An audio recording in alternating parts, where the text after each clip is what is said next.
ang mga kwento ng pag-ibig, kwento ng buhay, at kwento ng pag-asa dito sa Barangay Love Stories. Love Stories.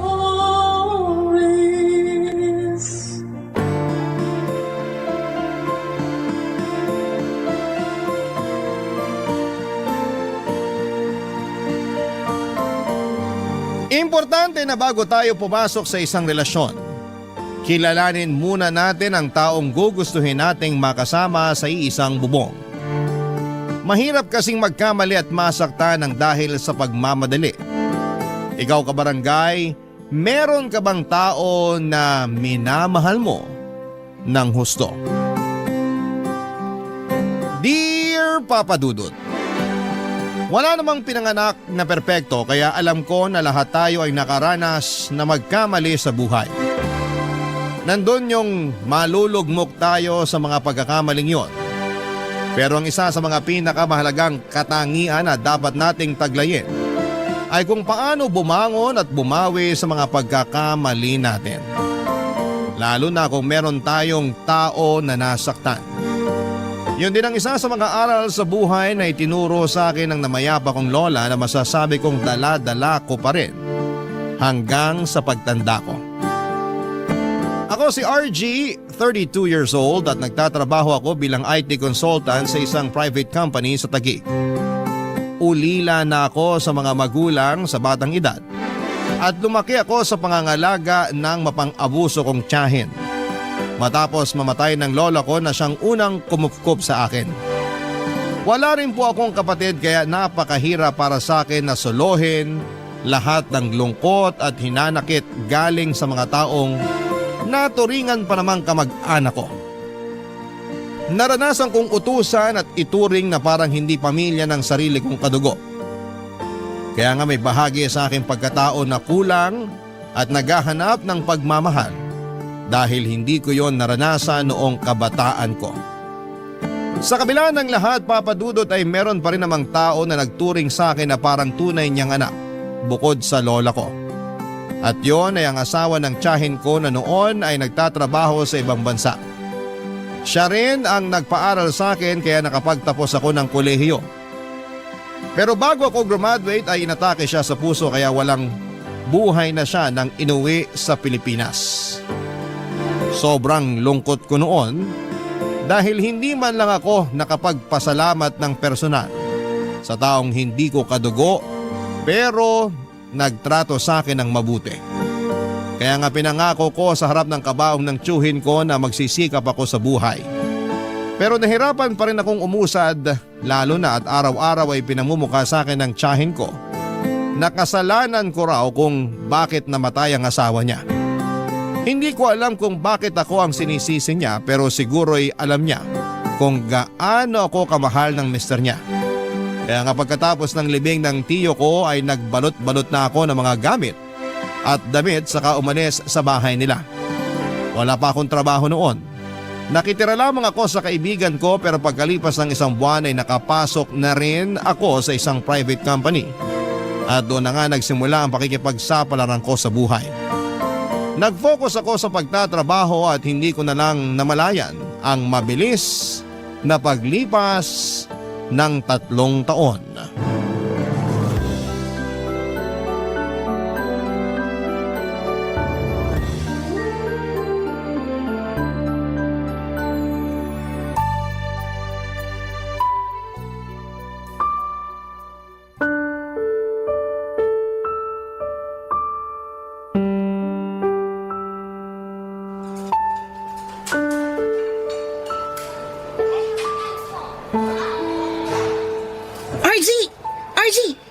Dito ako nakapwesto. Hi. Hello. Upo ka muna. Sige. Richelle, right? Right. Don't tell me nakalimutan mo na ako. Parang kagabi lang. Inuuwi. Pwede ba? Huwag mo na nga sabihin yan. Bakit? Nahihiya ka? Totoo naman. Sarap na sarap ka pa nga habang hinahalikan ako. Grabe, napapapikit ka pa nga ng mga mata habang sinisip-sip yung balat ko. Please, ayoko nang alalahanin pa yun. Bakit mo ba kasi gustong makipagkita sa akin? ba yun? Siyempre kailangan mo kong panagutan. Ano ka mo? Panagutan? RG, ginalaw mo ko. May nangyari sa atin kagabi sa inuman ng katrabaho mo. Tapos kinabukasan lalayasan mo lang ako? Sa lagay, ganun na lang yun? Pero kasi... Linawin ko lang na hindi ako bayarang babae. Paano kita pananagutan? Buntis ka ba? Hindi ko alam, pero malay mo, nabuntis mo na pala ako. Ano ba kasing gusto mong mangyari? Paano kita pananagutan? Gusto ko lang naman na magsama na tayo sa iisang bubong. I've heard na mag-isa ka lang na nagre-rent ng apartment mo. Baka gusto mo magkaroon ng roommate. Nasisiraan ka na ba? Ayoko nga. Ni hindi nga kita girlfriend. Di sinasagot na kita ngayon. Ha? Sabi ko, sinasagot na kita ngayon. Kaya girlfriend mo na ako. Ngayon, pwede mo na ako ibahay. Ewan ko kung anong tinira mo para makapagsalita ka ng ganyan. Kung alukin mo ako na ibahay ka, para ka lang nagtitinda ng banana Q at turon pang merienda. Di hamak naman na mas masarap ako kaysa sa banana cute turon. Patunay nga dun yung reaksyon mo kagabi habang Please, wag mo nang ituloy, okay? Alam ko naman yun eh. Pero nagdadalawang isip lang ako sa gusto mong mangyari. Ni hindi pa nga natin kilala ang isa't isa tapos gusto mo na agad magsama tayo? Saka na lang natin kilalanin ng isa't isa kapag magkasama na tayo sa apartment mo. Ang mahalaga, nagkatikiman na tayo. Hindi ka ba talaga titigil? Inaasar lang kita, masyado ka namang pikon. Pero, seryoso, gusto ko na rin kasing maranasan magkaroon ng live-in partner kaya naisip ko na magsama na tayo. Bakit ikaw? Meron bang magagalit? May girlfriend ka ba o nagugustuhan? Wala ako pareho nun. Kaya nga, tayo na lang.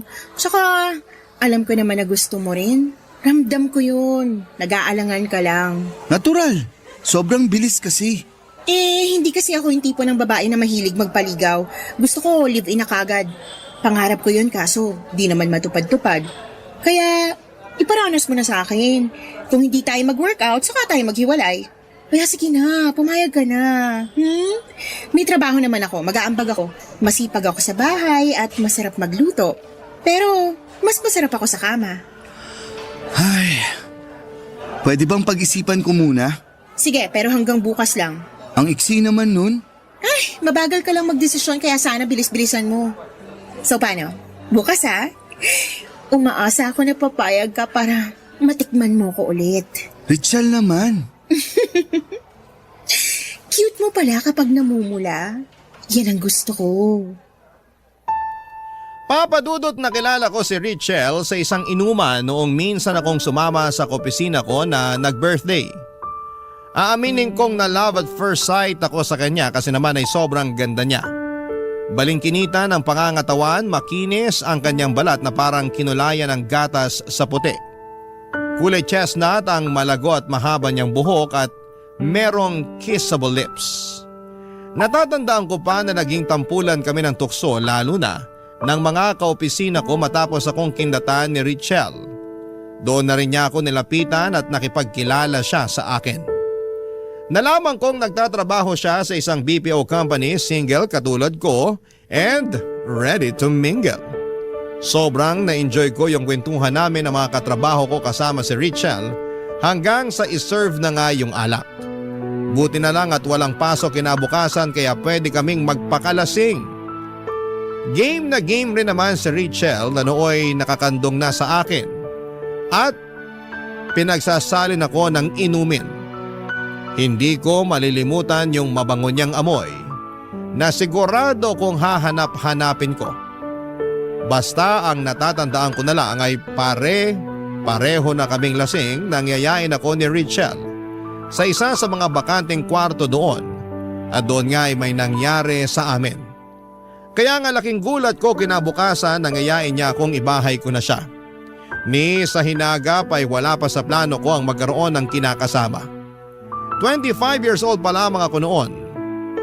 Alam kong sa buhay may asawa ay wala akong kalam-alam. Kaya nga nung una ay naisip kong tumanggi sa plano ni Richel pero hindi na ako nakapalag noong binalandra na niya sa akin ang katawan niya. Tapos sobrang mapang-akit pa siyang tumingin at manalita. Kaya naman nadala ko. Napakagat labi na lamang ako. at naisip kong wala namang masama kung subukan namin. Kinabukasan ay pumayag na ako na lumipat siya sa apartment ko at sa paglipas ng isang buwan ay doon ko na nga siya unti-unting nakikilala, Papa Dudut.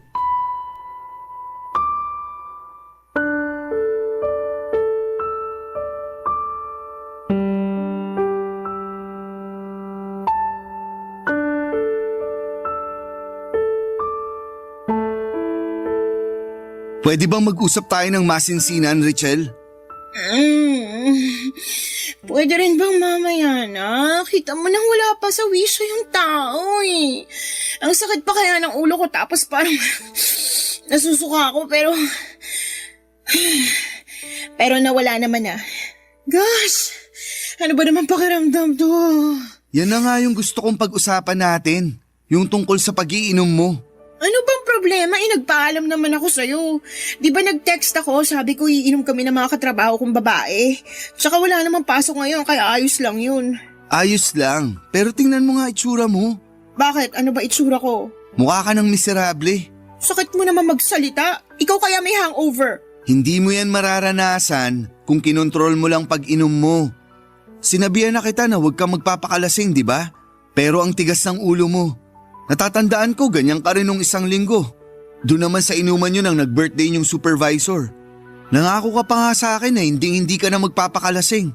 Tapos nangyari na naman ulit ngayon. Dapat talaga huwag ka nang uminom. Yung hindi lang ako magpapakalasing ang pwede kong tuparin sa mga sinabi ko sa'yo. Pero hindi mo ako mapapatigil sa pag-inom kasi hinahanap-hanap na ng atay ko yung alak. Kaya tinodo mo na pagpapakalasing kagabi. Oo, pero kasi nagkasiyahan na kami. Alam nga namang maging KJ ako, diba? Ewan ko sa'yo. Bakit ka ba kasi nagagalit? Nung una pa lang naman, alam mo mahilig akong uminom. Sa inuman pa nga tayo nagkakilala, diba? Tapos may nangyari pa sa atin. Tapos na yun, okay? Huwag mo nang ulit-ulitin. Sungit mo naman, Honey Bunch. Huwag mo nga akong tawagin yan. Seryoso ako sa sinabi ko ah. Ano ba kasi yung sinabi mo? Pakiulit, medyo di nag-sink in sa utak ko. Ang sabi ko, dapat huwag ka nang uminom. Ang sabi ko rin, imposible yon kasi hinahanap-hanap na ng atay ko yung alak. Tsaka, pagtatalunan pa ba natin yung tungkol sa bagay na yun? Masakit na ang ulo ko, RG. Huwag mo na akong piliting gawin yung ayaw ko. Concern lang naman ako dyan sa atay mo. Baka magkasakit ka ng malala dahil sa ginagawa mo sa sarili mo. Oh, ang sweet mo naman. Concern ka pala sa akin. Seryoso nga ako. Huwag mo nga akong ganyanin. Na-touch lang naman ako eh. At na-appreciate ko yung concern mo. Pero huwag ka na mag-alala kasi matibay itong atay ko. Subok ko na to. Hindi to umaatras sa lahat ng hamon ng alak. Bahala ka. Ang tigas ng ulo mo.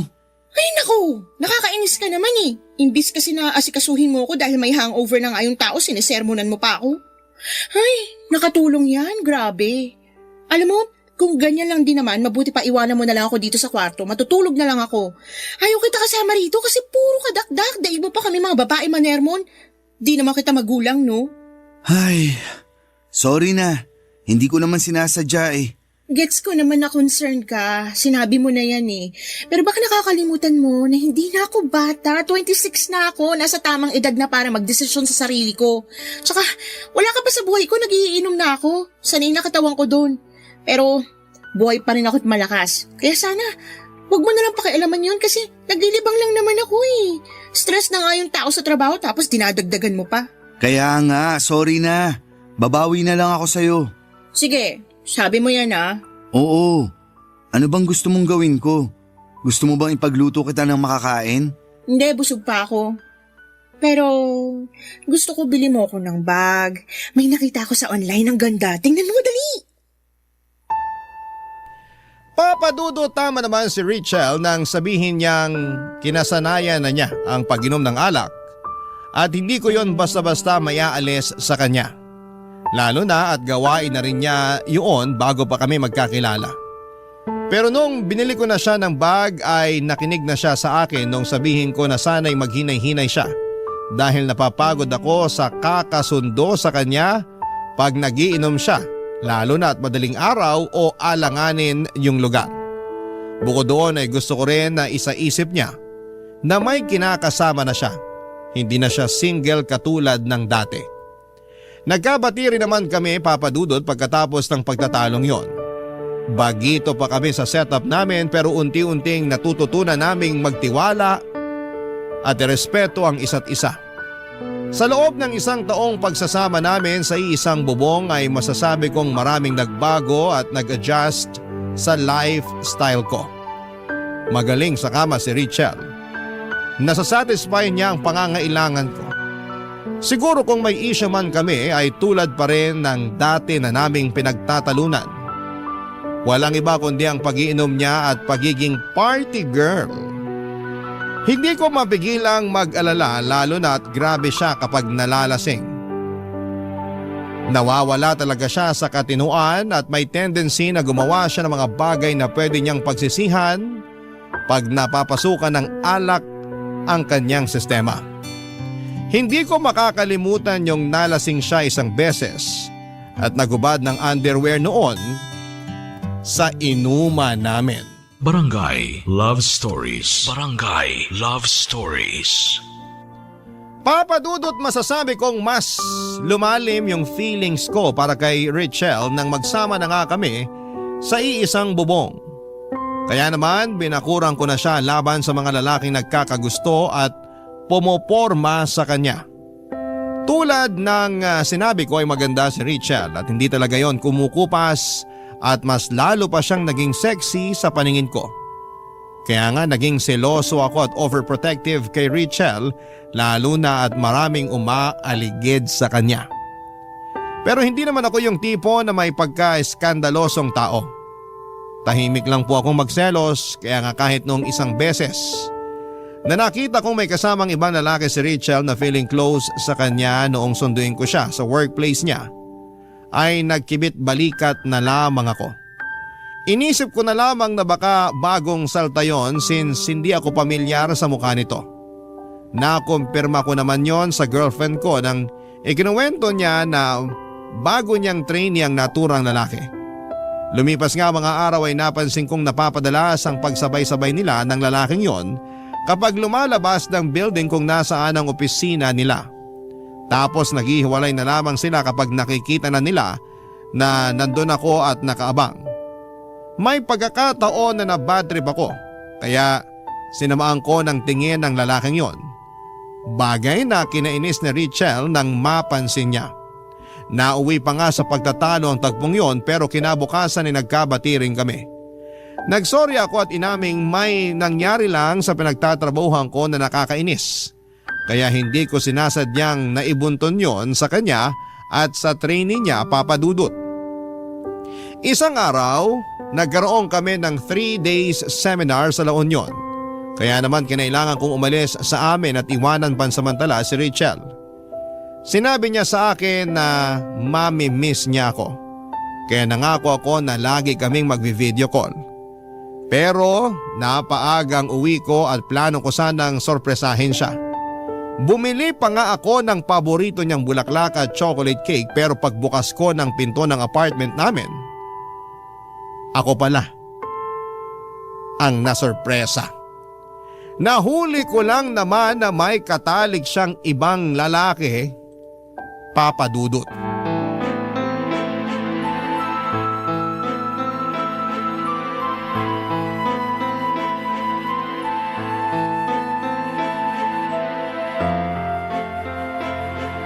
Lintik naman, Richelle! Harap-harapan mo kung winalang hiya eh! Sorry na nga, RG.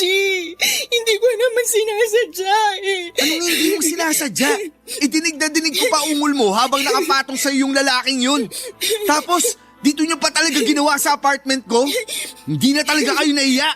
Nadala lang naman kami ng bugso ng damdamin. Miss na kasi kita, kaya akala ko ikaw siya. Anong akala mo ako siya? Pwede ba? Huwag mo nang bilugin ulo ko. Dinadagdagan mo pa talaga kasalanan mo. Bakit di mo na lang sabihin na malandi ka? Sobra ka naman magsalita, RG. Nakakabastos ka na. Nababastusan ka sa akin? Ano pa kaya yung ginawa nyo ng lalaking yun? Hindi ba yung kabastos-bastos sa parte ko? Kaya nga humingi ako ng sorry. Tao lang nagkakamali. Ikaw ba perpekto? Hindi rin naman, diba? Hindi nga, pero di ako gumagawa ng ganyang klaseng bagay. Marunong ako mag-control, Richelle. Hindi katulad mo. Nawala lang ako sandali. Nangati ka na bigla tapos nagpakamot ka na agad sa ibang lalaki. Magdahan-dahan ka sa pananalita mo. Bakit? Anong gagawin mo? Sasampalin mo ako? Sige, subukan mo. Hindi porke nagawa ko yung bagay na yun, masamang tao na ako. Ewan ko kung mahina ka lang umintindi o sadyang wala ka talagang utak eh. Nadala nga lang ako ng damdamin ko. Akala ko ikaw yun kasi miss na kita. Kayo nga mga lalaki pag natutukso at humingi ng tawad sa aming mga babae, pinapatawad namin kayo kasi mahal namin kayo. Pero pag kami, tingin nyo na agad Makati at ano pa, marumi. Ibang bagay naman yun. Hindi ako ang nakipagtalik sa ibang lalaki rito, kundi ikaw. Kaya wag mong ibalik sa akin yung kasalanan mo. At wag mo na rin subukang magpalusot. Dahil kahit anong sabihin mo, hindi na mabubura sa utak ko kung ano yung nakita ko. Ang kakapal ng mukha nyo. Dito pa talaga kayo nagmilagro sa pamamahay ko. Sana man lang nagkaroon kayo kahit kaunting kahihiyan sa katawan. Lalo ka na. Sa kakasalanan mo pa rin naman dahil nagpakalasing ka na naman. Ilang beses na natin pinag-usapan yung tungkol sa pag-iinom mong yan. Pero hindi ka talaga nakikinig. Ang tigas ng ulo mo. Tapos isisisi mo sa alak yung kalandian mo? Wala akong nilalanding ibang lalaki pag hindi ako lasing. Anong wala? Halata namang close na close kayo nung lalaking yun. Kasi kung hindi, di ka rin magtitiwala sa kanya na ihatid ka rito sa apartment natin. Hindi mo siya patutuloyin dito at walang mangyayari sa inyo.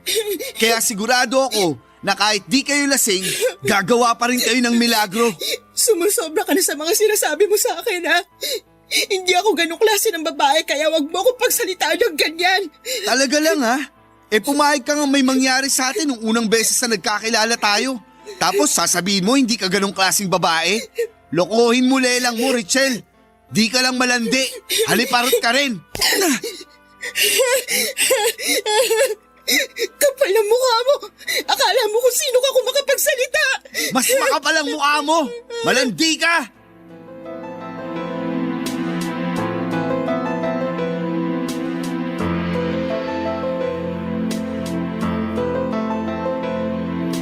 Papadudot galit na galit ako kay Richelle at sa lalaking kasiping niya ng gabing yon na walang iba kundi ang trainee niya.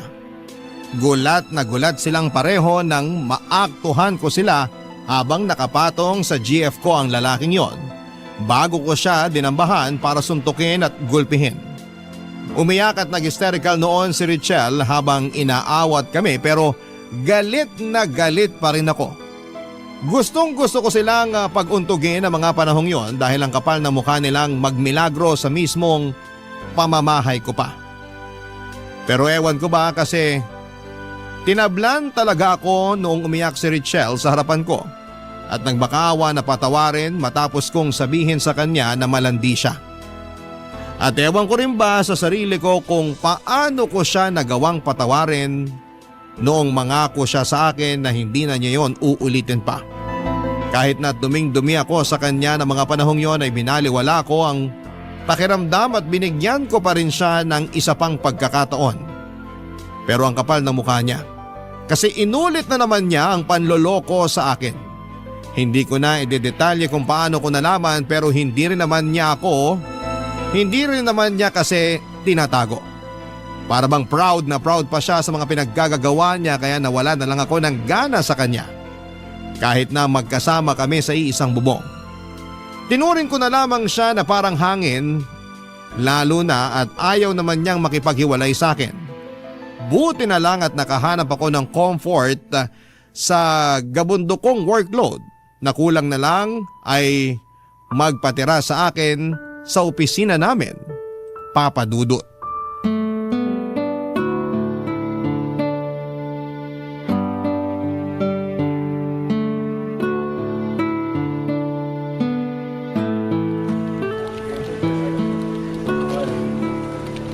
Hi, Sir RG. Break time Hindi ka pa kakain? Ha? Alas 12 na ba? Oo, pero subsob na subsob ka pa rin dyan sa computer mo. Oo. May report lang kasi na pinapagawa si boss kaya minamadali ko. Kailan ba deadline yan? Sa ano? Sa susunod pa pala na linggo? Kita mo na, hindi naman pala minamadali. Ikaw lang yung nagmamadali. Hindi ko kasi mapigilan. Gusto kong tapusin na yung mga pinapagawa sa akin.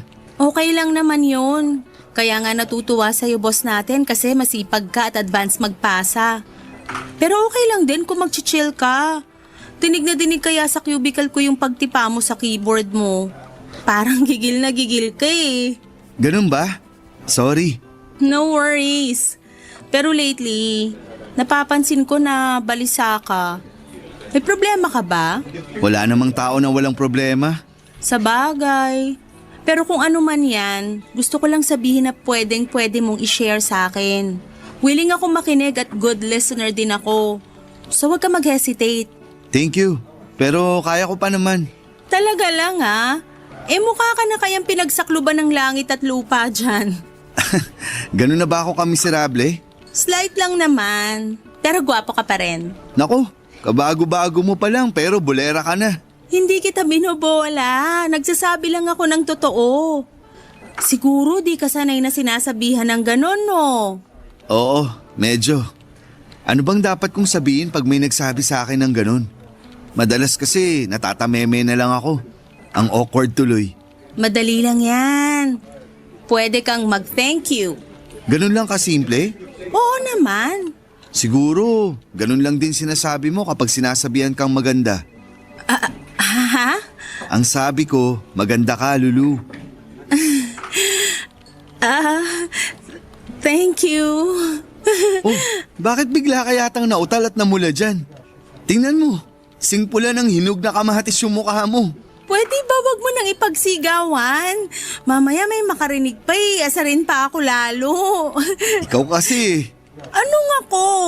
akala ko kasi sanay ka ng sinasabihan ng maganda. Hindi pa rin naman. Lalo na pag ikaw yung nagsabi. Oo, kasi totoo naman yun. Ang ganda-ganda mo, Lulu. Ay, nako, inulit mo pa talaga. Gustong-gusto mo talaga akong makitang namumula, no? Sorry, ang cute mo rin kasi. Para ka talagang hinog na kamatis. Tigilan mo na nga yan. Mabuti pa, samahan mo na lang akong kumain dun sa pantry. Meron pa namang 45 minutes bago mag-resume yung trabaho natin. Kain muna tayo. Kaya lang, wala pa akong ulam. Kanin lang dala ko. Don't worry kasi ako na bahala sa ulam mo. Marami kong dala. Ako rin nagluto. Wow, ang swerte ko naman. Kasi matitikman ko yung luto mo. Aba, swerte ka talaga. Lalo special tong putaheng niluto ko. Saka gusto ko rin talaga na matikman mo to. Kaya, halika na. Kumain na tayo. Sige. Sakto, bigla ako nagutom.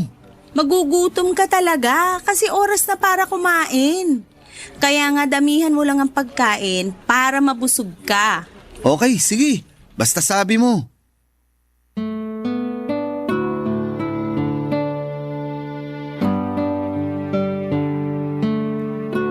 Baguhan lamang sa team namin si Lulu pero aminado akong nakuha na niya kaagad ang atensyon ko, Papa Dudut.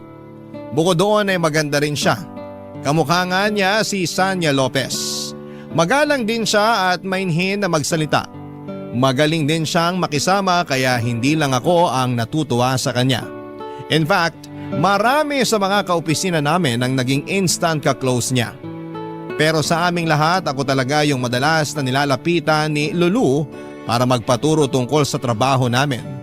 Bagay na hindi ko naman tinatanggihan bilang nauna sa kanya sa opisina namin.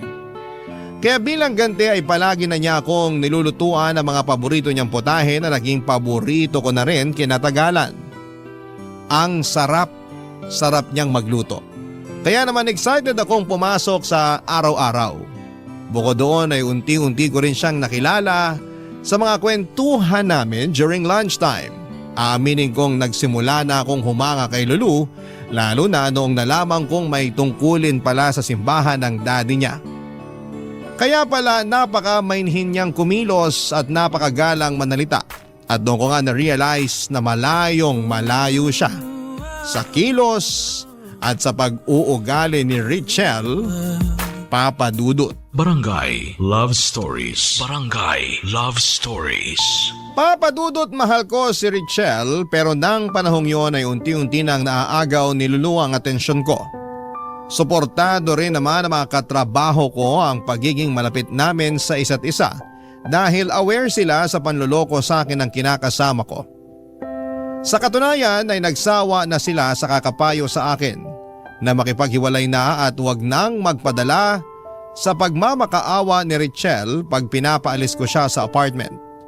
May nagsuggest pa nga na ipakaladkad ko siya sa mga tanod kapag nagmamatigas o di kaya ay ipablatter sa barangay. Pero hindi naman ako ganoon kasamang tao kaya hindi na yon aabot pa doon. Sa kabilang banda ay masaya ako sa closeness namin ni Lulu, Papa Dudut.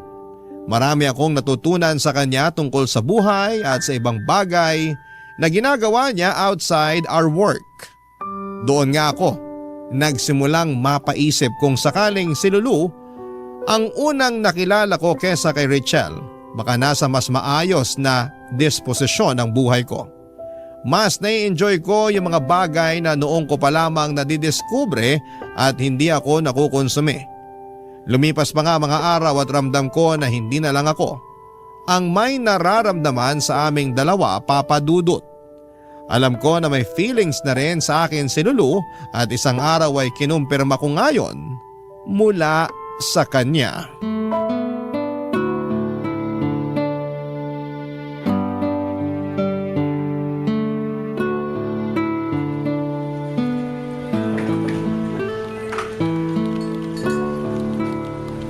Alam mo, kung lagi mo akong pinagluluto nitong mga masasarap mong potahe, siguradong hahanap-hanapin ko na to. Wala namang kaso kung hanap-hanapin mo. Di naman ako mawawala. Lagi kitang ipagluluto kung gusto mo. Gusto ko, pero bakit mo ginagawa to? Bakit ang bait-bait mo sa akin? Ha? Kasi Sabihin mo na, hindi naman ako magagalit. nahihiya kasi ko. Baka kung ano isipin mo eh. Subukan mo lang. Malay mo naman, di ba? Sabihin mo na sa akin yung reason mo kung bakit mabait ka sa akin at palagi mo akong pinagluluto. Kasi gusto kita, RG. Oh, okay. Nagsimula lang yun sa simpleng pagkakrush eh. Pero lumalim ng lumalim habang unti-unti kitang nakikilala. Gusto ko lang talagang magpapansin sa'yo kaya pinatikim kita ng luto ko. Pero di ko akalain na masasarapan ka, na magugustuhan mo, kaya naman natuwa talaga ako. Pero masarap naman kasi talaga yung luto mo at gustong gusto ko. Oo, kaya nga simula noon palagi na ako nagluluto ng ulam o di kaya dessert para sa'yo. Masaya ako kapag nakikita kitang kumakain, lalong-lalo na kapag masyado kang subsub sa trabaho. Worried talaga ako sa'yo noon kasi di ka man lang nagbe-break time. Naisip ko tuloy, may mabigat kang problema na pinagdadaanan kaya apektado yung gana mo sa pagkain. Meron, pero ayos na naman ako ngayon. Hindi na ganun kabigat yung problema ko. Talaga? Oo, at lahat ng yun ay dahil sa'yo. Ang totoo, pinagagaan mo ang bawat araw ko. Lagi na akong excited pumasok sa office kasi alam kong makikita kita at matitikman ko na naman luto mo. Kaya salamat kasi nandyan ka. Naku, wala yun. Tungkol naman dun sa sinabi mong gusto mo ako. Kalimutan mo na yun. Bakit naman? Nahihiya kasi ko. Wala namang nakakahiya dun. Lalo na't gusto rin naman kita. Ano? Gusto rin kita, Lulu. Hindi lang gusto. Mahal na nga yata kita eh. Seryoso ba yan? Baka nagbibiro ka lang Sabihin mo na para mapatawad pa kita sakaling prank lang yan. Hindi ako nagbibiro. Hindi to prank. Matagal na talaga kitang gusto. Hindi ko lang sinabi agad kasi nagdadalawang isip ako na baka merong magalit. Magalit? Oo, katulad ng boyfriend o manliligaw. Naku, wala ako nun. Saka kung meron man, hindi na ako titingin pa sa ibang lalaki. Kaso nga wala. Ikaw ba? Wala rin. Yun naman pala eh. What if ligawan kita? Pumapayag ka ba? Oo naman. Pero, what if wag na? Kasi ganun din naman yun. Anong ganun din naman yun? Sasagutin din naman kita, kaya i-advance na natin. Oo na agad ang sagot ko. Kung ganun, payag ka nang maging girlfriend ko? Oo, RG. Tayo na. Totoo ba yan? Hindi ako nananaginip ha? Hindi nga. Sige nga, kurutin mo ako. Okay, sabi mo eh. Aray ko! Oh, sabi mo kurutin kita. Oo nga. Ibig sabihin, totoo nga na girlfriend na kita. Hindi lang ako makapaniwala pero ang saya-saya ko, Lulu. I love you so much. Maniwala ka na kasi totoo yun. I love you so much din, RG. Pwede ba kitang halikan? Oo naman. Habang nasa lunch break pa sila. Papa Dudut, ang totoo ay may bahagi sa akin na gustong makiganti kay Richelle nang maging kami ni Lulu. Pero kinain ako ng konsensya ko dahil napakabait na tao ni Lulu. Hindi niya deserve na lokohin at pagmukaing tanga. Kaya naman sinabi ko sa sarili ko na kailangan kong gawin ang tama. Doon nabuo ang desisyon ko na tuluyan ng makipagkalas kay Richelle sa ayaw at sa gusto niya. Hindi niyo naman ako masisisi kung bakit nawala na ako ng amor sa kinakasama ko. Mali ko lang siguro ang pumayag akong maging kami ni Lulu kahit na magkasama pa rin kami ni Richelle sa isang bubong. Doon pa lang niloko ko na si Lulu dahil wala siyang kamalay-malay na in a relationship ako. Pero plano ko na talagang tapusin ang lahat sa amin ni Richelle. Kaya lang ay nagmatigas naman siya. Ayaw din niyang umalis sa apartment ko kaya ako na lamang ang umuuwi sa apartment ni Lulu para makasama siya. Kabado ako na baka malaman niya ang tungkol kay Richelle pero buti na lamang at wala namang nagkukwento sa kanya sa opisina namin na may kinakasama na ako. Siguro alam din nila na deserve ko si Lulu at hindi na kami in good terms ni Richelle. Anumang reason nila ay thankful ako dahil suportado nila ang relasyon namin ni Lulu, kaya lang ay totoo nga ang kasabihan na wala pong lihim na hindi nabubunyag.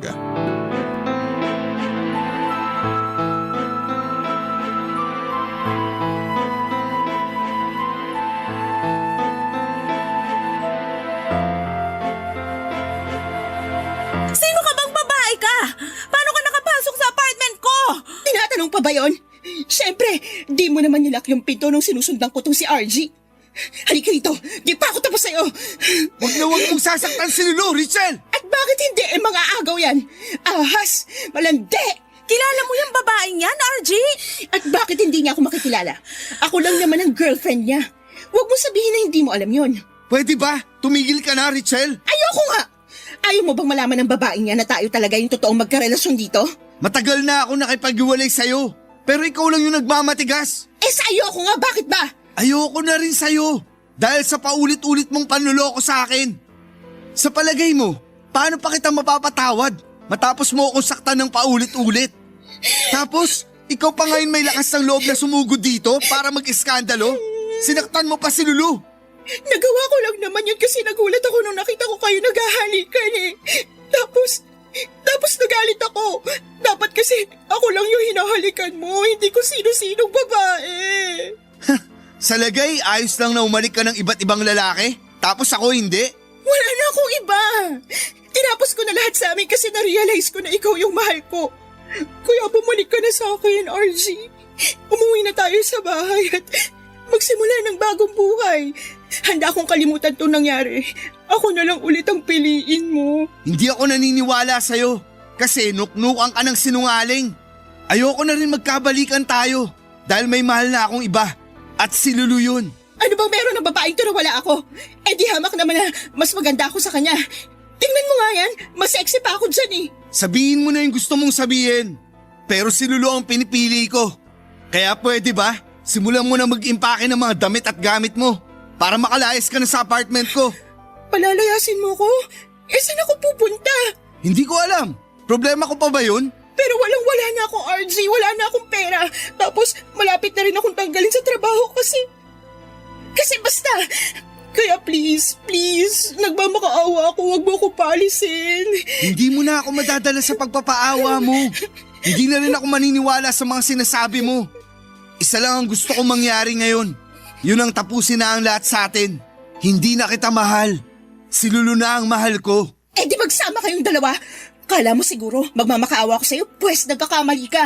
Bagay nga kayo kasi pareho kayong cheap.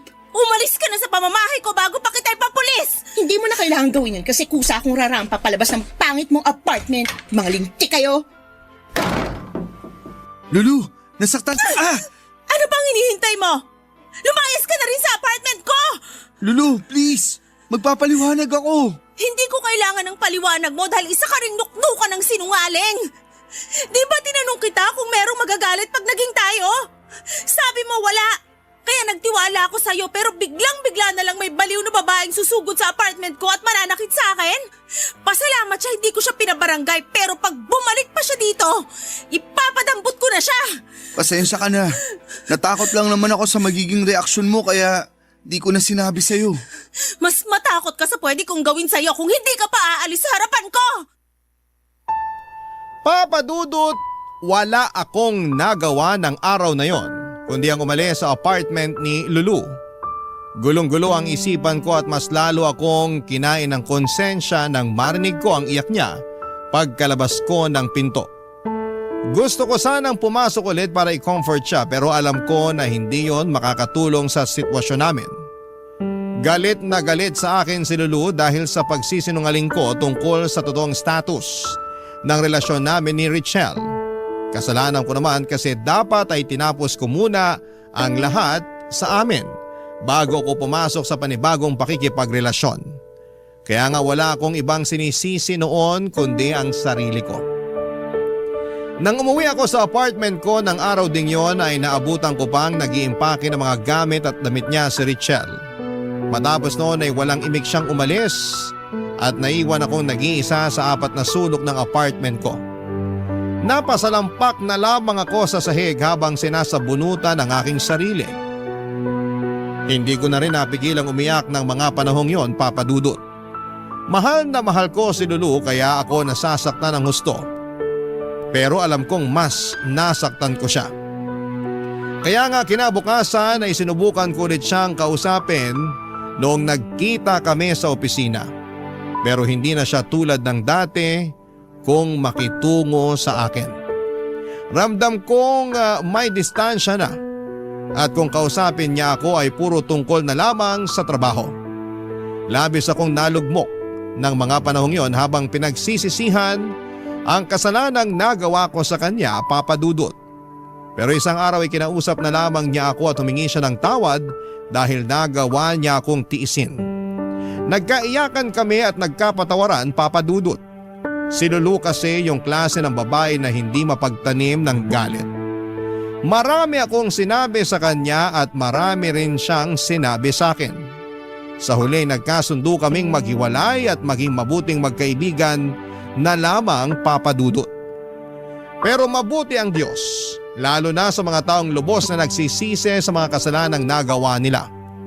Kasi pagkaraan ng 4 na buwan ay hindi nawala ang feelings namin ni Lulu para sa isa't isa.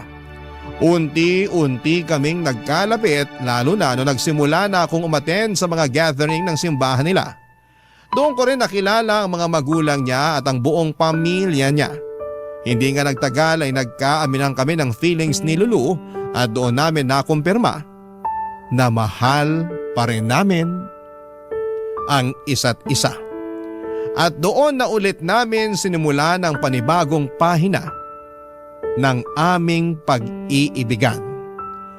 Sa kasalukuyan, Papa Dudut, ay kasal na kami ni Lulu at pinagbubuntis na niya ang first baby namin. Walang pagsidla ng kasiyahan ko dahil nakilala ko na ang babaeng iniharap ko sa altar na siya ring makakasama kong bumuo ng aming pamilya. Mahal na mahal ko si Lulu at siya ang dahilan kung bakit kompleto na ang pagkatao ko. Siya ang rason, Papa Dudut, kung bakit naranasan ko ng mahalin ng totoo at buong buo. Kaya naman pinapangako ko sa asawa ko na iingatan ko ang sumpaan namin sa altar, anuman ang mangyari at hanggang sa pagtanda namin.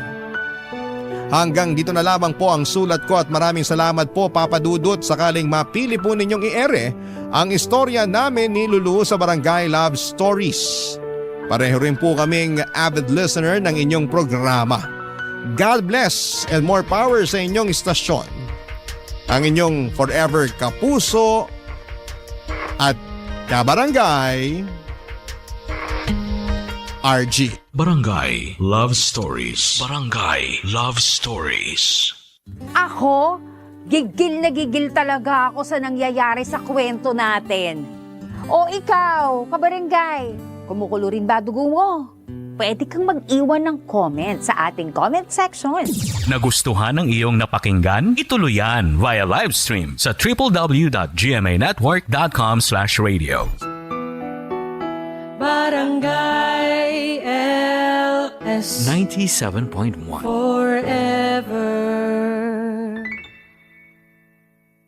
Ang mga kwento ng pag-ibig, kwento ng buhay at kwento ng pag-asa dito sa Barangay Love Stories. Love stories. Panapanahon ang buhay. Minsan tag-araw at minsan naman ay tag-ulan. Pero pagkatapos ng ulan ay luminitaw ang baghari na siyang simbolo ng pag-asa.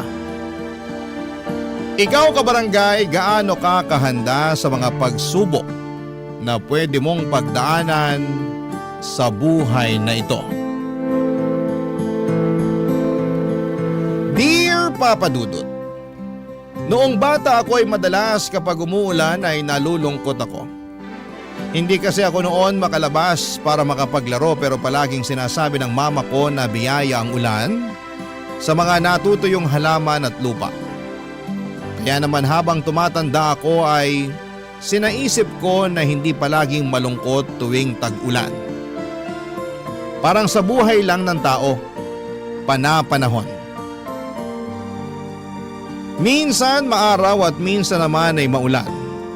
Bago ko ipagpatuloy ang kwento ng buhay ko ay gusto ko munang bumati ng isang maganda at mapagpalang araw sa ating mga kabarangay na nandyan sa Pilipinas. Itago niyo na lamang ako sa pangalang Raquel. 33 years old at sa ngayon ay dito na naninirahan sa India kasama ang aking Indian husband at aming mga anak.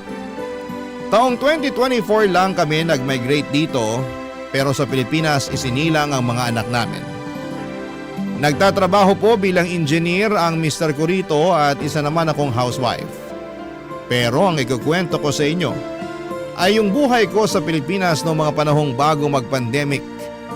Bali taga-Pasig kami ng mama ko at pagtitinda ng ulam ang kinabubuhay naming mag-ina, Papa Dudut.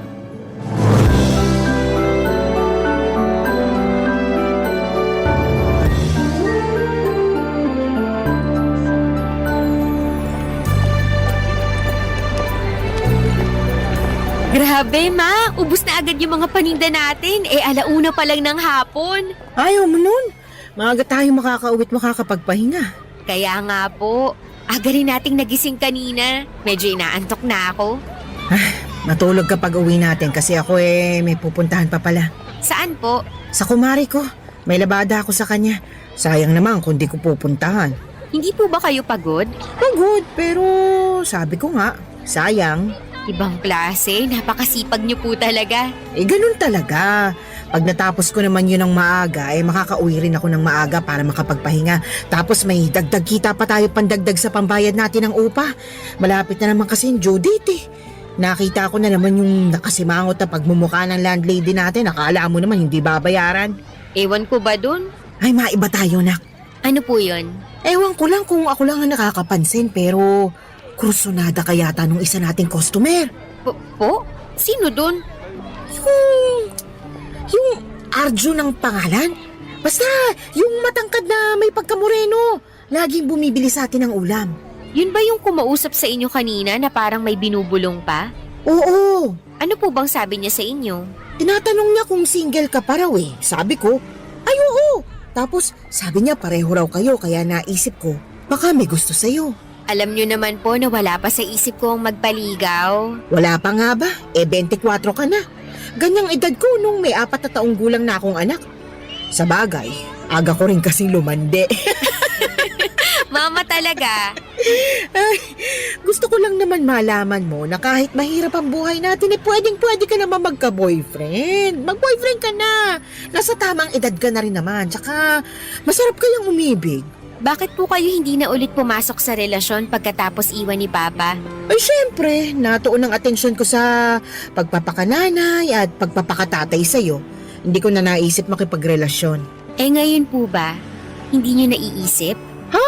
Hindi na. Pinaglipasan na ako ng panahon. 44 pa lang naman po kayo, may asim pa. Kahit na. Ayoko nang dumampot ng bato na ipupukpok ko sa ulo ko. Sapat na yung ginawa ng tatay mong damuho para madala ako. Ayoko na ng sakit sa ulo. Sobra naman po kayo sa sakit ng ulo. Tapos gusto nyo ako mag-boyfriend? Eh syempre, magkaibang tao naman tayo. Hindi porke sawi ang buhay pag-ibig ko magiging sawi na rin yung sayo.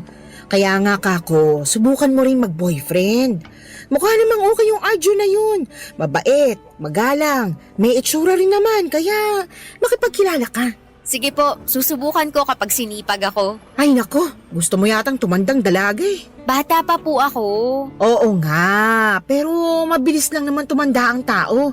Tsaka kailan mo planong i-enjoy ang buhay pag-ibig mo kapag uugod-ugod ka na? Pambihira. Kaya nga kung ako sa'yo, subukan mo namang magpaligaw. Basta, syempre, kilalanin mo muna ng masinsinan yung manliligaw mo para hindi ka matulad sa akin. Bakit po? Hindi nyo ba muna kinilala si Papa? Oo, at yon ang pinakamalaking pagkakamali ko sa buhay. Pero mabuti na lang nagkaroon kami ng anak at ikaw yun. Sabi ko nun sa sarili ko, ikaw ang tama sa lahat ng maling nagawa ko.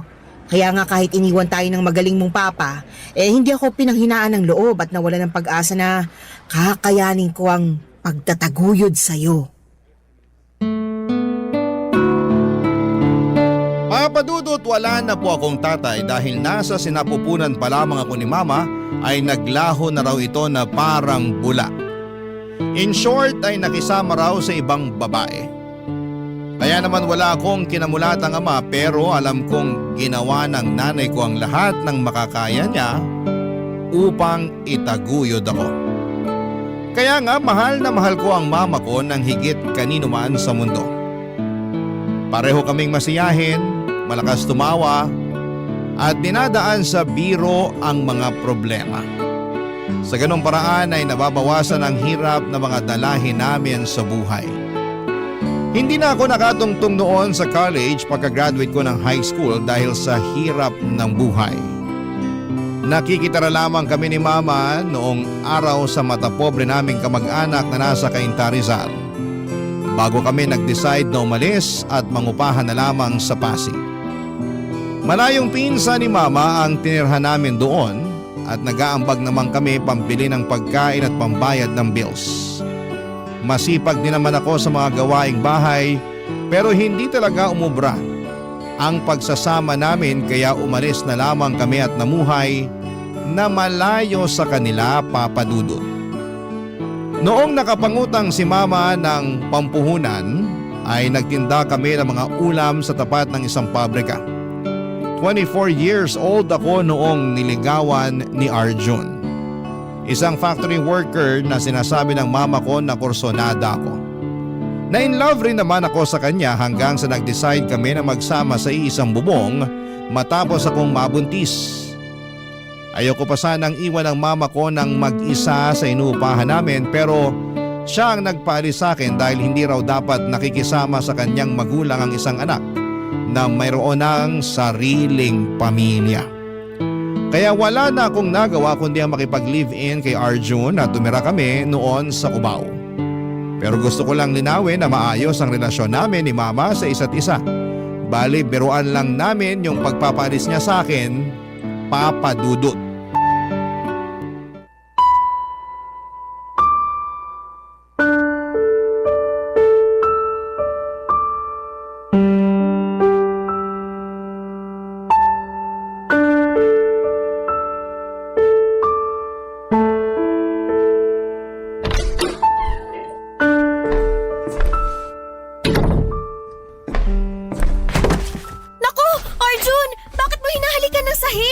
Sira ka ba?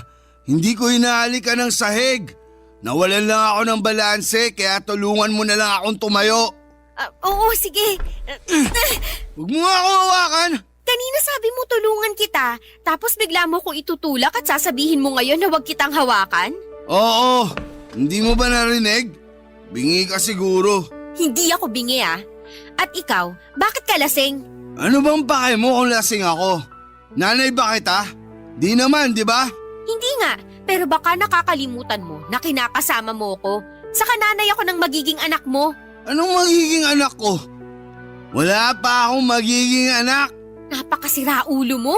Dahil sa kalasingan mo, nagawa mong kalimutan ang sarili mong anak. Pwede ba? Huwag kang maingay dyan. Daig mo pa yung manok. Hilig mong pumutak. At bakit hindi kita na? Aray! Bakit mo ako sinampal? Yan ang dapat sa'yo. Sinabi ko na kasing manahimik ka. Sobra ka na! Akala mo kung sino ka! Sige, kapag hindi ka pa nanahimik dyan, paduduguin ko na sa suntok ko yung bunganga mo. Gagawin mo talaga sa akin yun? Oo naman, bakit hindi? At kailan ka pa natutong manakit ng babae, Arjun? Ngayon lang, kasi nakakabulahaw ng mga kapitbahay ang bunganga mo. Sige, sabihin mo, paano hindi kita bubungangaan? Wala kang sabi-sabi sa akin na nakipag-inuman ka pala. Baka lang hindi mo alam kung anong oras na, oh. 12:00 na ng madaling araw. Kanina pa ako alalang-alala sa yung damuho ka. Ay, talaga naman. Sige, subukan mo.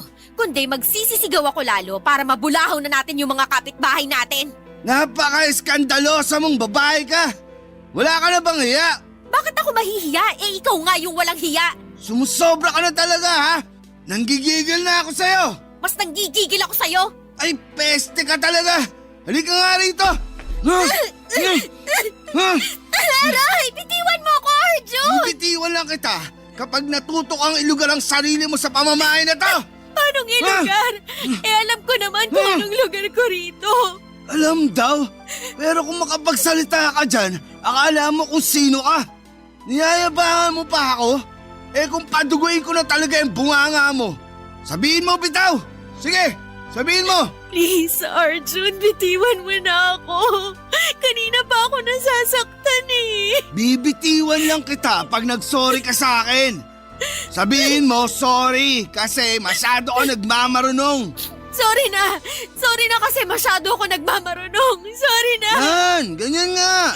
Sige pa, mag-sorry ka pa. Dali. Sorry na talaga. Sabihin mo, sorry na, master. Dali, sabihin mo. Bakit ko naman sasabihin yun? Sasabihin mo ba o pupunutin ko na lang lahat ng buhok mo sa anit? Sasabihin ka na. Sige na, naghihintay ako. Sorry na, Master. Patawarin niya na ako. Ganyan nga. Madali naman ako kausap eh. Oh, ayan. Sa sunod, ilugar mo yung kaingayan mo para hindi ka nasasaktan. Nakakairita ka kasi. Buti ba, natutulog na ako. Huwag kang maingay dyan, ha. Good night.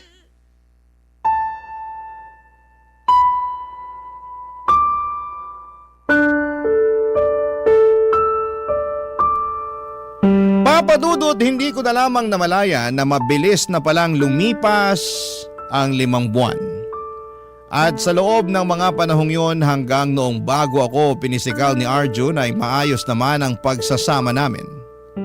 Pero napansin ko na mainitin talaga ang ulo niya tapos gusto niyang nasusunod palagi.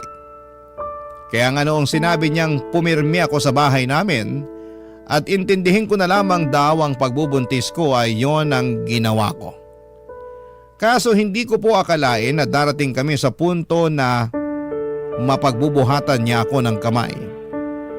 Kahit naman masayahin akong tao at positibo sa buhay, ay marunong pa rin akong masaktan.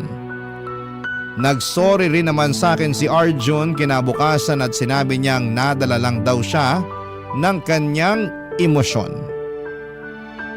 Papadudot, pinatawad ko siya at pinagsabihan na huwag na niyang ulitin ang pananakit niya sa akin. Hindi ko rin po siya sinumbong sa mama ko dahil ayaw kong masira ang imahe niya bilang kinakasama ko at tatay ng magiging anak namin, Papa Dudut. Barangay Love Stories. Barangay Love Stories. Papa Dudut, lahat tayo ay nakagagawa ng katangahan at kabobohan sa buhay. Hindi po yon maiiwasan dahil tayo ay tao lamang. May kasabihan nga na charge it to experience. Na ang ibig sabihin ay matuto tayo mula sa mga pagkakamali natin sa buhay at magsilbi na lamang aral sa atin ang masasalimuot na karanasan na ating pinagdadaanan. Pero ang masasabi ko lang ay napakalaking katangahan na pinatawad ko si Arjun dahil umasa akong hindi na niya uulitin ang pananakit sa akin. Pero mali ako dahil sa tuwing nalalasing siya, napipikon o nagagalit sa maliliit na bagay ay para bang may switch button sa utak niya na bigla na lamang pumipitig para makapanakit. At lahat ng iyon ay natiis ko hanggang sa sumabit ang kabuwanan ko sa pagbubuntis. Ewan, super tanga na lang talaga siguro ako ng mga panahong yon. Dahil hinayaan ko si Arjun na pagbuhatan ako ng kamay kahit na pinagbubuntis ko ang aming anak.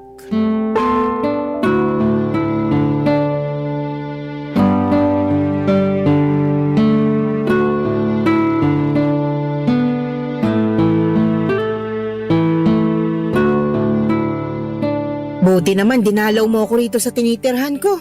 Inip na ako rito. Lalo ilang araw na akong di nakakapagtinta gawa na nagkasakit ako. Nagpahinga na lang ako ngayon kasi baka mabinat ako pero bukas magtitinda na ulit ako. Sorry po, ma. Masyadong busy lang talaga. Busy ka dyan wala ka namang ginagawa dun sa inuupahan nyo. Yung totoo. Baka naman ayaw ka lang papuntahin ng kinakasama mo rito sa bahay natin ha. Hindi naman po sa ganun. Parang ganun na rin kasi kapag tinatanong kong tungkol doon sa'yo wala ka namang sinasagot. Ay, hindi ko tuloy mapigilang mag-alala at pakaisipin ka. Tapos di ka pa nagre-reply sa mga text ko. Pasensya na po kayo, nasira na yung cellphone ko eh. Paanong nasira? Nabasag po, nalaglag. Tapos namatay na lang at hindi na gumana. Ay, kaya naman pala Pero wag na po kayong mag-alala kasi ayos na ayos lang ako. Pati na rin yung baby namin ni Arjun. O siya, sige. Napanatag na rin naman ako dahil nagpunta ka rito para dalawin ako pero... Ano po yun? Ilang buwan na ba yung tiyan mo? 9 na buwan na po. 9 na buwan? Ibig sabihin kabuhanan mo na pala. Opo. Oh, bakit ka pa bumiyahe papunta rito? Santisimang babae to, oo. Dapat pumipirmi ka na lang ngayon sa bahay nyo kasi baka bigla ka na lang mapaanak niyan sa daan. Gusto mo ba yon? Gusto mo bang magluwal ng sanggol sa jeep o di kaya sa kalsada? Mama talaga. Anong mama talaga? Tsaka ano ba yung tinatawa-tawa mo nagsasabi lang naman ako ng totoo. Kabuhanan mo na, kaya dapat nasa bahay ka lang. Kaya ko naman po, sa katagal ko nang hindi nakakalabas. Tapos namimiss ko na kayo at nag-aalala pa ako ng husto nung nalaman kong hindi kayo nakakapagtinda. Ang alam kong dahilan pag hindi kayo nagtitinda may sakit kayo at tama nga po ako. Ayos naman ako. Magaling na ako kaya hindi mo na kailangan mag-alala. Ako nag-aalala sa'yo kasi... Ay, basta, para ka namang Wag na po kayong mag-alala. Ayos lang po ako, pati ang baby ko. Sige, sabi mo Teka, ano yan? Po? Alin po? Yung itim na marka sa braso mo. Ano yan? Patingin nga. Wag na po. Anong wag na? Tsaka ano to? Pasa ba to? Hindi po yan pasa. Oy, hindi ako pinanganak kahapon, nak. Alam kong pasa yan. Pagsabi ka nga sa akin, sinasaktan ka ba ng Arjun na yon? Hindi po. Sigurado ka? Baka pinaglololoko mo ko ha? Mahihila ko patilya mo. Hindi po ako sinasaktan ni Arjun. Nasagi lang po yan sa cabinet nung isang araw kaya nagpasa. Nasagi raw sa cabinet mukhang bugbog yan. Kung totoo nga yung sinasabi mo, patingin nga ng isa pang braso mo. Bakit po? Gusto ko lang makasiguro na nagsasabi ka ng totoo. Nagsasabi po ako ng totoo. Maniwala na lang po kayo. Hindi mo ako masisisi na nagkakaganito ko. Nung isang gabi lang, napanaginipan kitang sinasaktan ka raw na kinakasama mo. Alalang-alala ko sa'yo nun, nak. Panaginip lang po yun. Hindi po ako sinasaktan ni Arjun. Siguraduhin lang niya dahil kung hindi may kalalagyan siya sa akin. Ma, Ano yun? ma, tingin ko manganganak na ako. Ay, Santisima! Yan ang nga bang sinasabi kong babae ka? Taga, tatawag lang ako ng tulong. Maupo ka lang muna dyan. Papa Dudut, hindi na nga nakumpirma ni Mama ang totoong sitwasyon ko sa poder ni Arjun matapos kong mapaanak ng araw na yon. Masyado pong mabilis sa mga pangyayari. Mabuti na lamang dahil naisugod naman ako kaagad ni Mama sa pinakamalapit na paanakan at ligtas kong naisilang ang baby girl namin ng kinakasama ko. Dali-dali ring dumating si Arjun sa ospital matapos siyang tawagan ni Mama at kitang-kita ko pa ang pag-aalala sa kanyang mga mata. Tuwang-tuwa rin ang kinakasama ko noong nakita na niya ang aming anak. Hinalikan pa nga niya ako sa noo at nagpasalamat sa akin dahil ginawa ko raw siyang tatay. Siyempre, lumambot ang puso ko sa ginawa niyang yon at naisip ko na maaaring simula na yon ang pagbabago niya at pagiging mabuting ama at kinakasama sa amin ang kanyang anak. Nangako rin naman sa akin si Arjun na hindi na niya ako sasaktan. Pero mabilis na nagdaan ang 2 buwan ay napako lang ang kanyang pangako, Papa Dudut.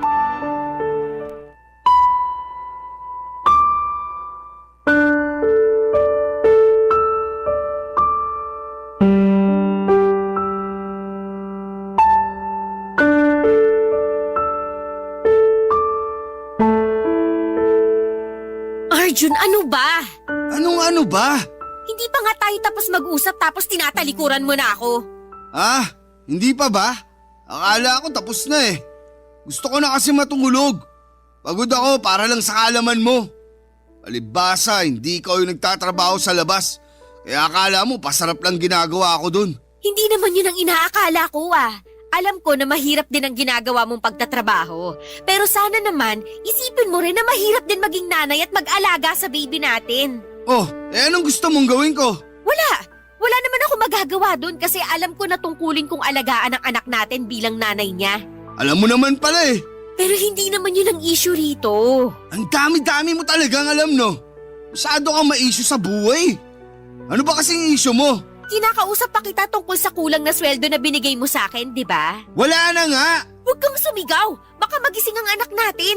Paanong di sisigaw? Nakakagigil ka na. Ulit-ulit mong sinasabi na kulang yung sweldo na binigay ko. Kahit kapkapan mo pa ako, wala ka nang mahihita sa akin. Yan na yun. Sagad na, pati patot, panabla. Lintik naman na buhay to. Hindi ka lang naman ngayong sahura nagbigay sa akin ng kulang na sahod. Pang ilan mo na ba to? Aba, ewan ko sa'yo. Ewan mo talaga sa akin kasi nakakarami ka na. Ano ba kasing pinuputok ng butsin mo dyan? Buti nga nagbigay ako eh. Pero kulang. Hindi naman ganito yung binibigay mo sa akin noon Nasaan na yung iba? Ano? Sabihin mo sa akin saan mo ginastos yung pera. Bakit ko sasabihin sa'yo? Pera ko naman yun. Sabihin mo sa akin para alam ko at hindi ko hinahanap. Hindi mo na kailangang malaman dahil akin naman yun. Dapat mo na lang gawin makontento sa kung magkano lang yung binibigay ko. Masyado kang demanding taong bahay ka lang naman. Hindi ako magdedemand ng ganito kung sumasapat yung pera na binibigay mo sa akin pero hindi Madalas kulang at hirap na akong pagkasyahin yun. Sa gatas pa lang at diaper ng baby natin kulang na yung inaabot mong sahod. Tapos gusto mo pa laging masarap ang ulam wala na nga tayong pambili. Masama bang mag-ulam ng masarap? Pinaghirapan ko naman yung perang pambili nun. Hindi ka talaga nakikinig no? Wala na nga tayong pambili tapos gusto mo palaging masarap yung ulam. Pag sinabi mong masarap, ibig sabihin nun baboy, manok at baka. Hindi ka kumakain ng gulay at isda at madalas mong iniinsulto ang luto ko. Ay nako, dami mo talagang issue sa buhay Ikaw kasi masyado kang masikreto. Ano bang pakialam mo? Hindi naman lahat ng galaw ko dapat malaman mo. Sa lagay, para palang hindi partner ang trato mo sa akin kung ganyan. Huwag ka kasing masyadong pakialamera. Kung masta ka, akala mo asawa na kita. Pero gusto mo asikasuhin kita na parang asawa ko na. Ay talaga naman. Alam mo kanina ka pa Sumusobra ka na Bakit mo ako sinampal? Hindi ko na kasi nagugustuhan yung tabas ng dila mo.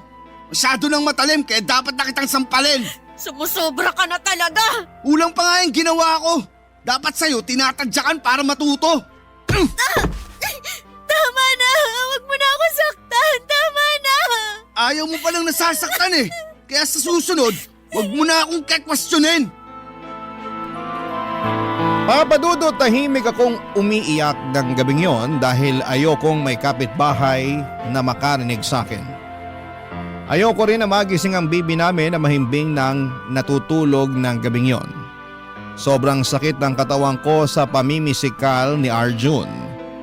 Pero mas masakit ang puso ko dahil inulit na naman niya ang bagay na sinabi niyang hinding-hindi na niya gagawin pa. Durog na durog ako ng mga panahong yon at pakiwari ko ay wala na akong magagawa pa. Dahil maliit pa ang baby namin at wala naman akong trabaho, ay wala talaga akong mapupuntahan.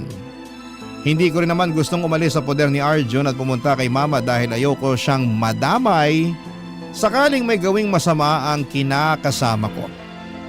Sobrang walang-wala na ako ng mga panahong yon. Nawalan na rin ako ng pag-asa na magiging maayos pa ang buhay at pagsasama naming pamilya. Dalangin ko na lamang ng mga oras na yon na hipuin ng Diyos ang puso ni Arjun upang magbagong buhay siya. Papa Dudut. Barangay Love Stories. Barangay Love Stories. Papa Dudut, mukhang narinig ng Diyos ang panalangin ko sa Kanya. Dahil hindi na masyadong namimisikal ang kinakasama ko sa paglipas ng mga araw. Paminsan-minsan na lamang kapag napipikon siya dahil hindi na talaga mawala sa ugali niya ang pagiging magagalitin. Pero nag-level up naman sa katarantaduhan si Arjun noong nagsimula siyang malulong sa sugal at pambababae. Nang mga panahong yon ay kakaisang taon lang ng anak namin. Bukod doon, habang tumatagal ay pakiramdam ko ay may naiipong galit sa akin ang kinakasama ko.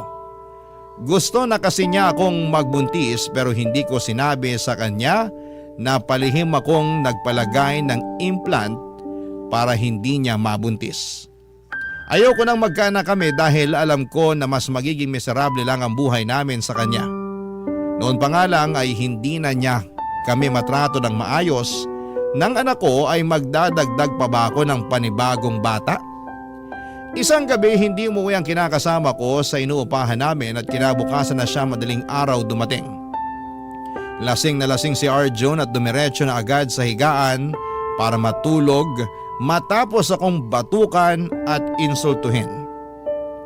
Tapos nung magising siya, bandang alas 9 ng umaga ay mainit na naman ang ulo niya dahil late na raw siya sa kanyang trabaho, Papa Dudut.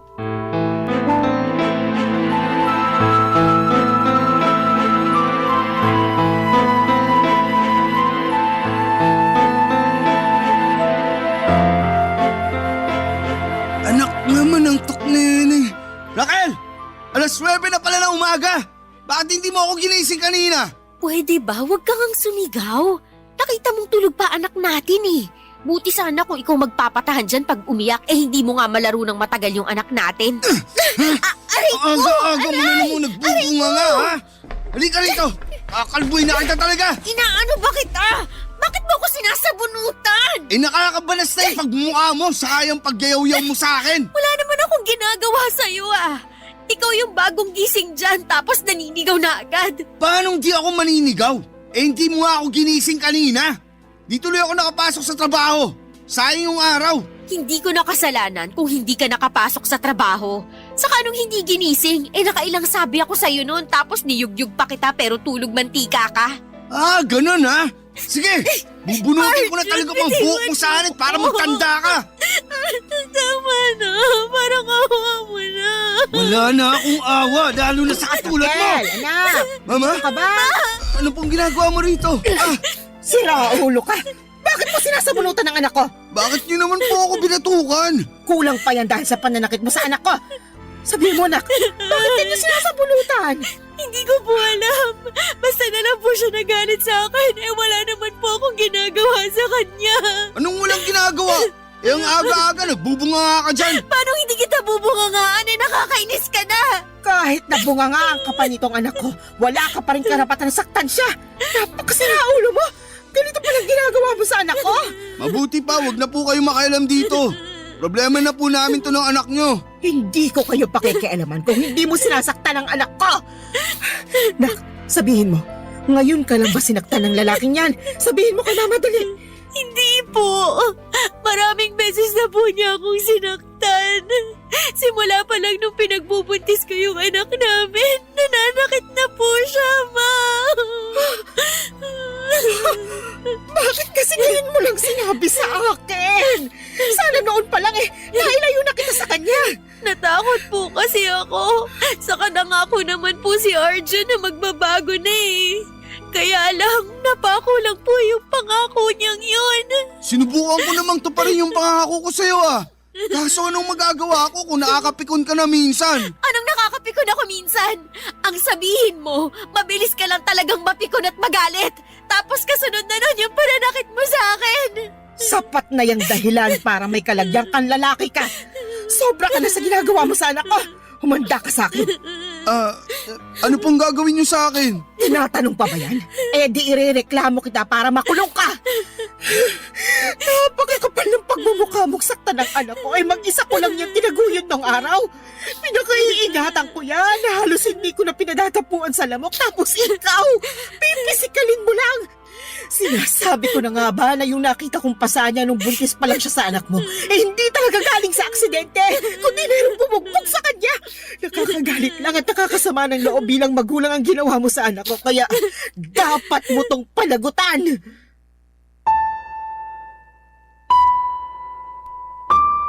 Papa Dudut, galit na galit ang mama ko nang aktwal niyang makita ang pananakit sa akin ni Arjun.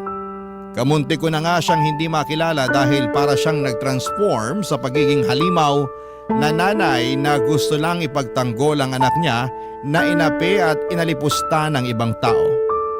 Nagkabaranggayan pa nga kami at naipukulong ni mama si Arjun sa police station. Pero nagkaareglohan din kami matapos magmanikluhod ng kinakasama ko at nagmakaawa sa akin na patawarin na siya. Oo, alam ko ang sasabihin ng mga kabarangay natin. Napakatanga. Sa akin na ang korona ng katangahan ng mga panahong yon. Pero inisip ko na lamang na ayoko mawala ng tatay ang anak namin, kaya pinatawad ko naman siya. Kaso may iba palang plano ang kapalaran sa amin. Isang linggo matapos makalaya ni Arjun mula sa pansamantalang pagkakakulong sa kanya ni Mama ay inatake naman siya sa puso. Dahilan upang mamatay siya. Tulirong-tuliro ako ng mga panahong yon. Hindi ko na alam ang gagawin dahil bigla na lamang akong naiwang mag-isa na magtataguyod sa anak namin. Pero buti na lang at nandyan si Mama na siyang naging pinakamalakas na suporta ko. Kaya matapos mailibing ni Arjun ay lumipat kami ng anak ko sa inuupahan ni Mama sa Pasig upang doon tumira ng magkakasama. Naging katulong ulit ako ni Mama sa pagtitinda ng mga pagkain habang nag-aalaga sa aking anak. Mabilis na lumipas ang mga taon at kasagsagan ng pandemic ay mayroong Indian National na kumatok sa aking puso, Papa Dudut.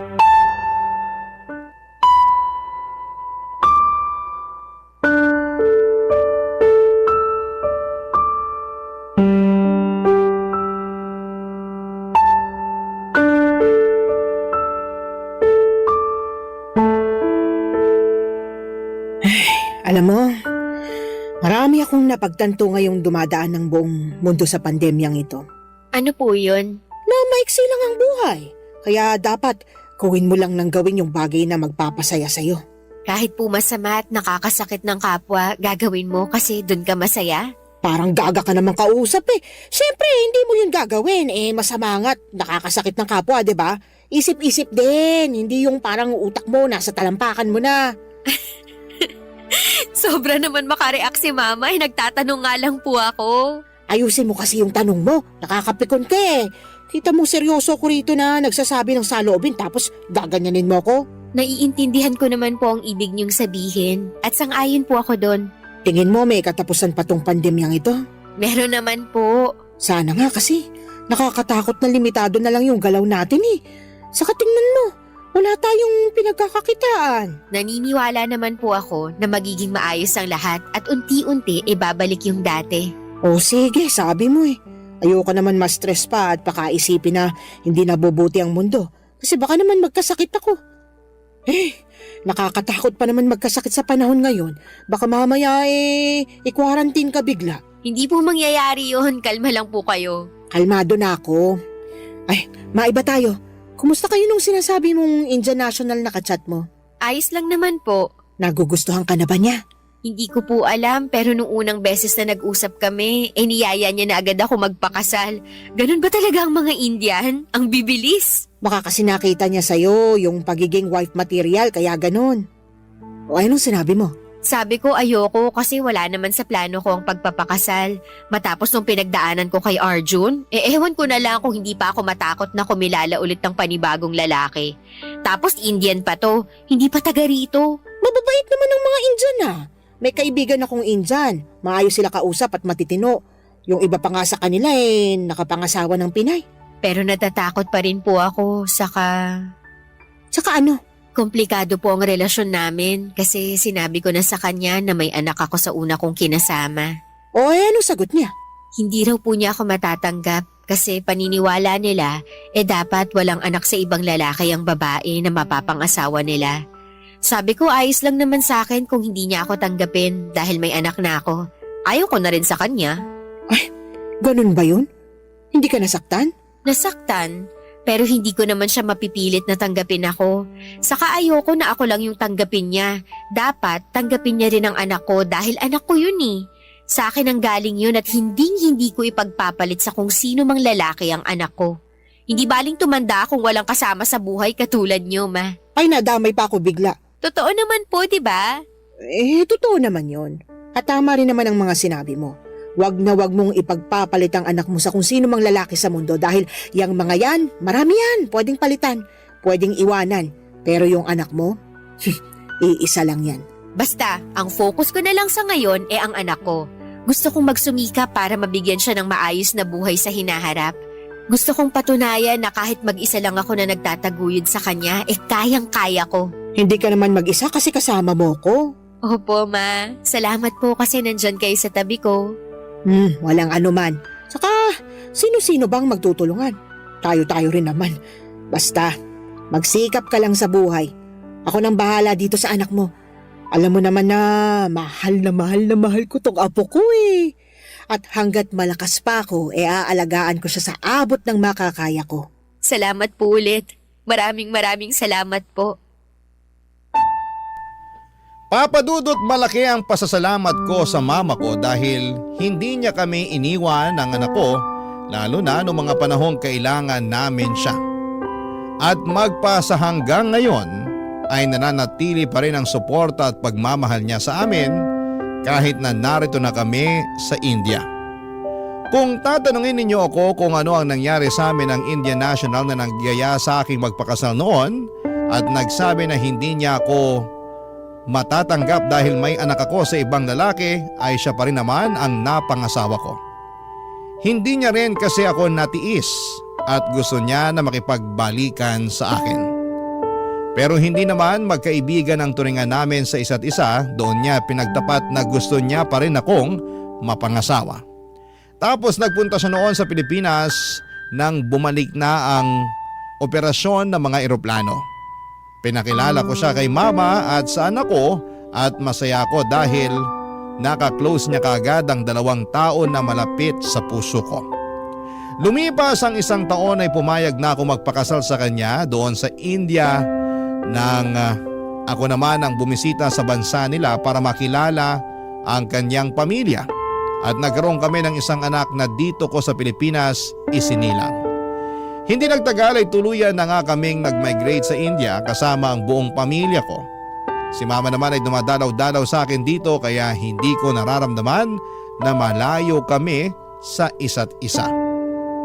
Sa kasalukuyan ay nagpapasalamat ako ng husto sa may kapal dahil binigay niya ang isang matino, responsable, malumanay, magsalita at hindi nananakit na lalaki. Bukod doon ay mabuting ama rin siya sa aming mga anak. Masasabi ko na kahit masakit ang pinagdaanan ko noong araw sa dati kong kinakasama, ay maligaya naman ang aking puso ngayon na natupad na ang mga pangarap ko magkaroon ng pamilyang magmamahal at mamamayani ang pagmamahal sa bawat isa. Hanggang dito na lamang po ang sulat ko, Papa Dudut. Sana po'y kinapulutan ng aral at inspirasyon ng mga kabarangay natin ang kwento ng buhay ko. More power and God bless po sa inyong programa sa Barangay Love Stories. Ang inyong forever kapuso at kabarangay, Raquel. Kwentuhan naman tayo dito sa comment section.